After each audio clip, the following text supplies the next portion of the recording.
You did not wake up one day and decide to be alone. That is not how it happened. What happened was quieter than that, and much slower, and so gradual that by the time you noticed, you had already been doing it for years. You stopped trying. Not all at once. Not dramatically. Not with a decision you could point to. Just slowly, one small withdrawal at a time. You stopped putting yourself in the position where friendship was even possible. And here is the thing nobody says about that. It was not weakness. It was not antisocial behavior. It was not depression hiding behind introversion. It was intelligence. A very specific, very painful, very lonely kind of intelligence. And this video is going to show you exactly what it is. Let me start with something that is going to feel uncomfortably accurate. Think about the last time you genuinely tried.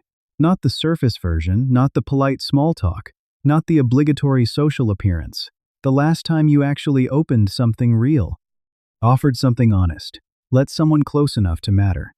And then remember what happened after. Maybe they did not show up the way you needed. Maybe the closeness scared them and they pulled back. Maybe you gave something real and received something hollow in return. Maybe nothing dramatic happened at all, just the slow, quiet discovery that the person you thought you were building something with was only ever half there. And your brain, your brilliant, pattern-recognizing, relentlessly logical brain, filed that away. Not consciously, not as a decision, as data. And the data said this is what happens when you try. Here is what nobody tells you about the person who stopped trying to make friends. They are almost never someone who does not want connection. They want it more than most people in the room. They think about it more. They feel its absence more deeply. They notice every moment of genuine human closeness with the specific attention of someone who knows how rare it actually is. But somewhere along the way, and this is the dark psychology part, they made an unconscious calculation. The brain does this. It runs the numbers without telling you.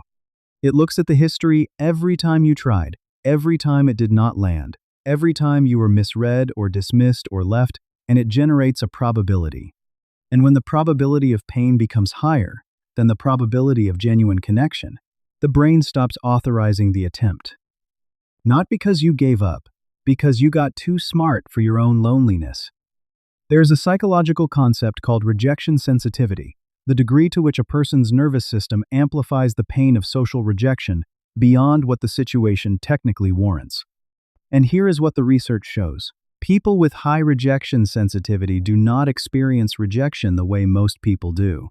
For most people, rejection is uncomfortable, temporary, something that fades within days. For people with high rejection sensitivity, rejection does not just hurt, it confirms something they have been carrying quietly, usually since long before they could name it. Something that says, you are not the kind of person people stay for. And once that belief is operating in the background, trying to make friends does not feel like an opportunity. It feels like setting yourself up to have that belief confirmed again. So you stop trying, not because you do not care, because you care so much that another confirmation would cost you something you cannot afford to lose. But here is the layer that goes deeper than rejection sensitivity. The layer that I have never heard named in this conversation. The person who stopped trying to make friends is often someone who is exceptionally good at reading people. And that skill, the one that makes them interesting, perceptive, the person in the room who understands what is actually happening beneath the surface, is the exact same skill that makes friendship feel impossible.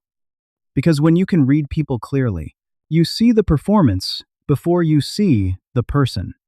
You notice the social mask before the face behind it. You feel the difference between someone who is genuinely curious about you and someone who is going through the motions of curiosity. You detect the moment someone's interest shifts 3 sentences before they show it, and you feel the withdrawal before it arrives. And when you are that accurate, friendship stops feeling like a discovery. It starts feeling like a countdown. You meet someone, and instead of feeling the excitement of a new connection, you feel the quiet dread of someone who can already see exactly how this ends. So why start? And now, the darkest layer. The one that sits underneath everything else. The person who stopped trying at some point stopped believing that the version of them that exists in private is the version that anyone would choose. Not the performed version, not the socially acceptable, appropriately sized, easy-to-digest version that most people present, the real one. The one that thinks too much and feels too much and notices things nobody asked them to notice and cares about things most people moved on from years ago.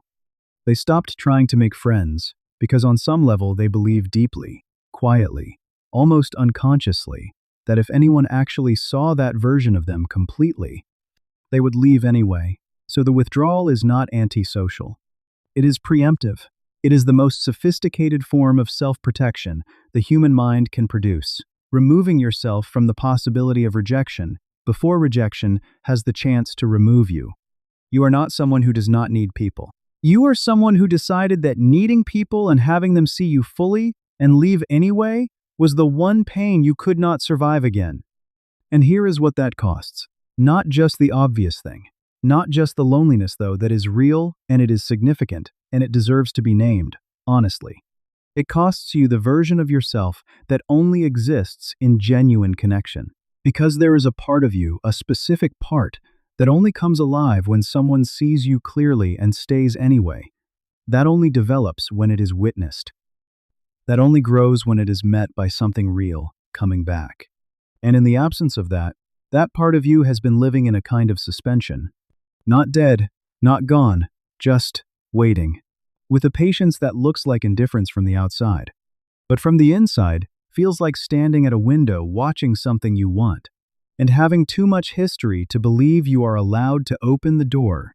You did not stop trying to make friends because something is wrong with you. You stopped trying because something was done to you. Repeatedly, quietly, over enough time that it started to feel like truth instead of history. And the difference between those two things, between something being wrong with you and something having been done to you, is the difference between a sentence and a story that can be rewritten. You are not someone who cannot do this. You are someone who has not yet found the evidence that the cost has changed. And maybe in the quiet part of yourself that is still watching the window. You already know that. If this video named something you have been living with for a long time without being able to explain it, this is what this channel does. Every week. Always this deep. Always this honest. Welcome to Decoded Psyche. Join now.